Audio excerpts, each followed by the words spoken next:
Suatu hari Rasulullah Shallallahu Alaihi Wasallam menegur Abu Dujanah karena setiap usai menjalankan sholat subuh berjamaah, dia langsung buru-buru pulang dan tak pernah menunggu doa yang dipanjatkan Rasulullah selesai.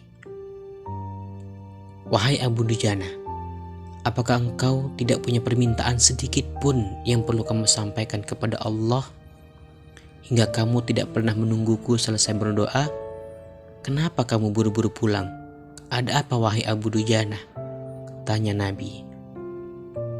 Ya Rasulullah, aku punya satu alasan, jawabnya. Apa alasanmu? Coba kamu utarakan. Tanya lagi sang Nabi. Ya Rasulullah, rumah kami berdampingan persis dengan rumah seorang laki-laki. Di halaman rumah tetangga kami ini ada satu pohon kurma yang dahannya menjuntai ke rumah kami. Setiap kali ada angin bertiup di malam hari, kurma-kurma tersebut saling berjatuhan mendarat di rumah kami. Kata Abu Dujanah mulai bercerita. Ya Rasulullah, kami keluarga orang yang serba kekurangan. Anak-anakku sering kelaparan, kurang makan. Saat anak-anak kami bangun, apapun yang didapat, mereka makan. Oleh karena itu ya Rasulullah, setelah selesai sholat, kami bergegas segera pulang sebelum anak-anak kami tersebut terbangun dari tidurnya. Kami kumpulkan kurma-kurma yang berceceran tadi milik tetangga kami tersebut, lalu kami mintakan halal dan ridho kepada pemiliknya. Suatu ketika, Abu Dujanah terlambat pulang ke rumah. Anaknya terbangun dan menemukan kurma tetangga yang jatuh dari pohonnya. Sang anak tersebut langsung memakan kurma itu. Mata kepala saya sendiri menyaksikan ya Rasul. Ia sedang mengunyah kurma basah di dalam mulutnya. Ia habis memungut kurma yang telah jatuh di rumah kami semalam. Mengetahui hal itu, jari-jari tangan saya ini ya Rasul, kumasukkan ke mulut anakku itu. Kami keluarkan apapun yang ada di sana. Abu Dujanah tak pernah membiarkan anaknya memakan kurma milik orang lain. Ia tak ingin makanan haram itu menyebabkan keluarganya mendapatkan siksaan pedih di akhirat kelak. Kusampaikan kepada anakku ya Rasul, Nak, janganlah engkau permalukan ayahmu ini di akhirat kelak. Anakku menangis ya Rasul. Kedua pasang kelopak matanya mengalirkan air karena sangat kelaparan. Wahai baginda Nabi, ku katakan kembali kepada anakku itu, hingga nyawamu lepas sekalipun, aku tidak akan rela meninggalkan harta haram dalam perutmu.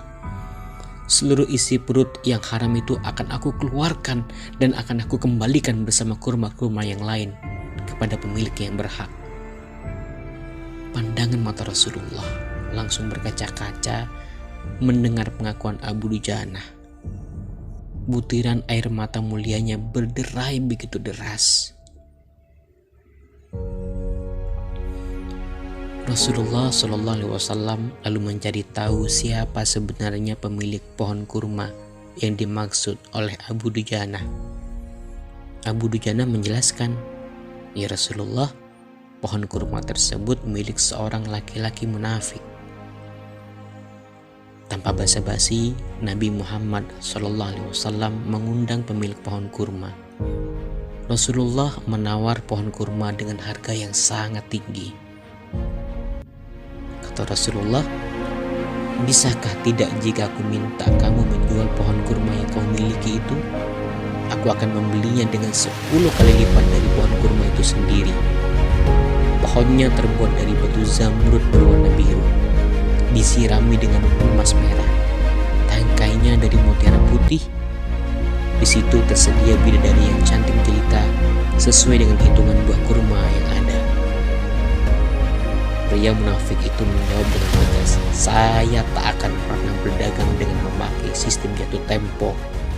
Saya tidak mau menjual apapun kecuali dengan uang kontan dan tidak pakai janji kapan-kapan. Abu Bakar As-Siddiq yang mendengar dari kejauhan kejadian tersebut mendatangi dan menegaskan langsung melunasi pembayaran pohon kurma itu. Ya sudah, aku beli dengan 10 kali lipat dari tumbuhan kurma milik Pak Fulan yang lebih bagus jenisnya di kota ini, ujar Abu Bakar kepada laki-laki munafik tadi. Laki-laki munafik itu sangat gembira. Dia akhirnya menyerahkan pohon kurma secara simbolis kepada Abu Bakar. Selanjutnya, Abu Bakar menyerahkan pohon kurma kepada Abu Dujana. Rasulullah SAW kemudian bersabda, "Hai Abu Bakar, aku yang menanggung gantinya untukmu." Mendengar sabda ini, Abu Bakar bergembira bukan main. Begitu pula Abu Dujana. Sedangkan si munafik ini berlalu, dia berjalan dengan sombong mendatangi istrinya, lalu menyampaikan kisah yang baru saja terjadi. Istriku, aku telah mendapat untung banyak hari ini. Aku dapat keuntungan 10 pohon kurma yang lebih bagus. Padahal kurma yang aku jual itu masih tetap berada di perkarangan rumah kita.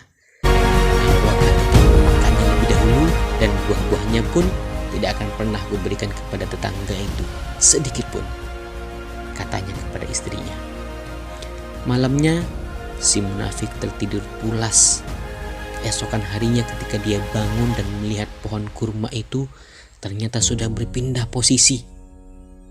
Kini pohon kurma itu berdiri di atas tanah milik Abu Dujana, seolah-olah tak pernah sekalipun tampak pohon tersebut tumbuh di atas tanah pria si munafik tadi ini. Tempat asal pohon itu tumbuh rata dengan tanah. Dia keheranan tiada tara. Sahabatku, hikmah yang kita petik dari kisah ini adalah kehati-hatian para sahabat menjaga diri dan keluarganya dari makanan yang haram. Kemudian pohon kurma yang berpindah posisi itu adalah bagian dari mukjizat Nabi kita Muhammad SAW yang langsung dirasakan oleh Abu Dujana. Mudah-mudahan kita bisa memetik hikmahnya. Wallahu a'lam bishawab.